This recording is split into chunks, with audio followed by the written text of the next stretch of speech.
Yo, Tony D back at it. Man, I have some good stuff here. I picked up the first issue of Grant Morrison's run on Doom Patrol. Man, I really like this series. The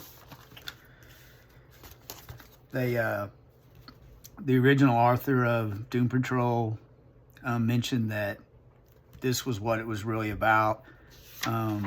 Just the oddness, the first page is just crazy with, Robot Man, his brain's in a machine, and like you start off with this wreck, and then he's like, I saved it. I saved the beautiful bit, which is his brain, and it's like, it really defines these characters. I don't want to get too deep into it.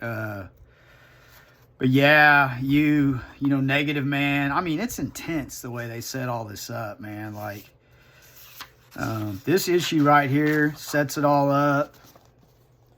Get into it, man. And it really gets into Robot Man's, just the hell he's in where he can't feel anything. And then, this is a key issue. It introduces Crazy Jane. So if you're into that character from the TV series, yeah, it's her first appearance. The TV series seems to be, this is really what it seems like they were keying on in the series. But man, I love this series. Really is what the Doom Patrol is all about. It's just the oddness, the weirdness. It's a superhero thing, but it just has that weird flavor, which I love personally. I'm more appreciative of it now than when I was a kid, because when I was a kid I just wanted to see fighting. But yeah, man, like, get you some of this Doom Patrol. I'm a huge mark for Doom Patrol for some reason. I think it's just the weirdness, It's like, who do you think, if you're into Doom Patrol, who do you think is the most powerful member? I think it's Negative Man. I think Negative Man is the most powerful. And it's still kind of mysterious, the negative being. But check it out. Love it. Found this. Did some You Can backbend dive on my comic shop. Shout out to them. Treating me good. I found this guy. This is an odd thing. I need to do more research on that. It's like a flip book, and it has numerous little black and white stories. It's just odd that this is that Liefeld is a part of this. Like, I'll show you here. Like, you have the Youngblood team on the back. That's why I picked it up. I was like, this is odd. But what's funny is there's none of that in here. I didn't see it, man. Like, but this is just a weird, find. It's all black and white, which I really love the black and white stuff. The stories are like really short. It's just like little niblets that you can just experience, organically. It's kind of cool. Some of these are just like, this one's really raw. Like, check out the artwork, but you kind of get it. The writing on this one is really good. So don't underestimate an old issue like that. A lot of these old backbend things, man, they have a lot to offer. And with popularity of things and the way the market moves and the mainstream, you're missing out. You are missing out. Do your research. Just backbend dive.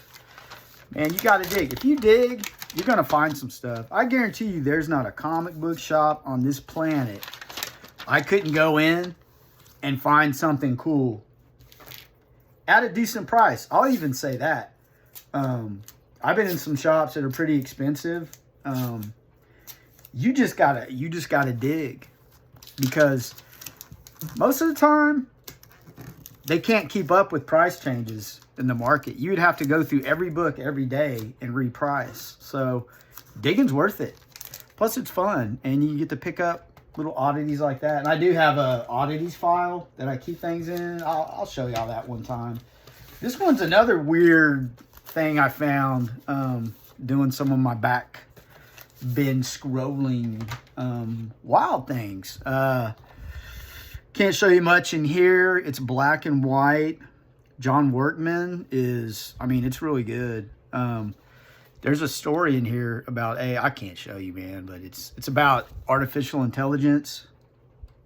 And this guy falls in love with a robot, and he wants to, you know, be with it forever. And it ends really funny because the robot at the end of it is like, you know, I have a craving for pickles and ice cream. And I was like, oh man, dude. So just based on that, it's kind of like a collection of Outer Limits type things, or like, you know, the Black Mirror. That's kind of how I look at it. Some Black Mirror stuff, especially with that little ditty. But like I said, man, dig. The push and press is on today. Do your digging, do your research. If you're into the hobby, you'll enjoy yourself. Writing, artwork, it's all good, man. Like, it's just a fun hobby. And if you're not into it, that's cool too, you know. If you're just watching the movies, though, you're missing out big time. I quit. I'm kind of getting turned off from the whole Marvel and DC universe. I'm just like, man, I'll spend my money on the books, you know. I'd rather go back, you know, dollar bin diving than, I don't know, man, getting wrapped up into a bunch of stuff, thinking I got to watch it to keep up. When it first started, that whole movie, I call it the golden age, like when Spider-Man came out in 2002, when it really kicked off. It was cool then, but, man, I think corporate greed has got into it, and it's really affecting it, man. Like, they have this stuff planned out, like, for years. Like, you can do the math with what they planned out with your life. Like, man, I don't like that. It's not organic. It's not, there's no surprises. But, yeah, man, little back bin diving, little ditties here, man. I enjoyed them, and I'm glad they're in my collection, man. And, like, you know what to do. Get it!